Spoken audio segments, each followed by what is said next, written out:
Former Prime Minister Dr. Manmohan Singh's last rites will be held today. His final journey will begin from the Congress headquarters in the national capital, and he will be cremated with full state honours at the Nigam Bodh Ghat in the national capital. In fact, Congress President Mallikarjun Kharge has written a letter to Prime Minister Modi and said that there should be a memorial of Dr. Singh at the place where the cremation takes place. It was on Thursday that Prime Minister Narendra Modi paid his last respects to the former Prime Minister Dr. Manmohan Singh and called him an exemplary parliamentarian.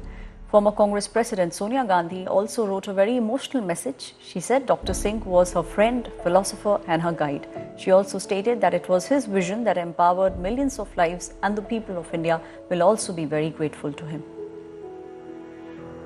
Very, very profound manner in which he's been remembered as a person of great compassion, as a person of great wisdom, and a person who has made enormous contributions to the growth of modern India.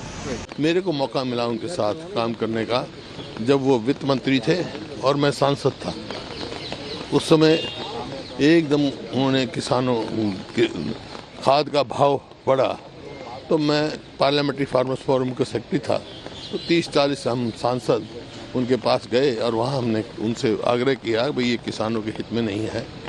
काफ़ी जब हमने आग्रह किया तो मेरे को एक तरफ अलग ले गए और उन्होंने कहा देश पे आर्थिक संकट है और देश का दिवाला पिटने वाला था, इस वास्ते बढ़ाना पड़ा। लेकिन मैं उनका शुक्रगुजार हूँ, धन्यवादी हूँ कि उन्होंने कहा मैं छोटे किसान का कम कर देता हूँ बड़े किसान। इस प्रकार से उन्होंने देश को आगे बढ़ाने का काम किया। गौरवपूर्ण बिताया हुआ 1 घंटा कीर्ति रहित युगों से कहीं बेहतर है, और वो तो एक युग पुरुष थे। जितने पल भी उन्होंने जीवन में बिताए वो सब ही गौरवमयी थे। आज अफसोस इस देश को नहीं, पूरी दुनिया को। पूरी दुनिया उनकी जो आर्थिक व्यवस्था पे पकड़ थी उसका लोहा मानती।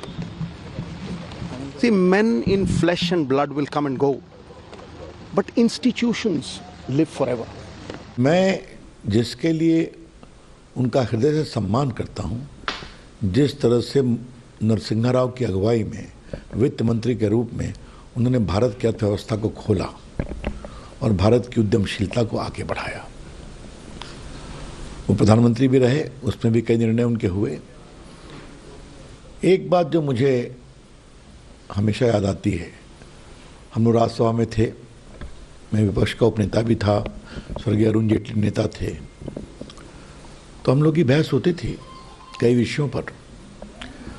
लेकिन डॉक्टर मनमोहन सिंह की शालीनता, उनका संयम और उनकी भाषा की मर्यादा मैं हमेशा याद रखूंगा। बहुत दुखद है मनमोहन सिंह जी के निधन पर। आप जानते हैं उन्होंने जो देश के लिए जो किया, खास तौर पे जिस हिसाब से इकोनॉमी को देश के उन्होंने बढ़ाया, एज अ वित्त मंत्री रहते हुए या प्रधानमंत्री रहते हुए कई योजनाओं की उन्होंने शुरुआत की। ऐसा ईमानदार और इतना होशियार बुद्धिमान प्रधानमंत्री जो है अब तक देश ने नहीं देखा।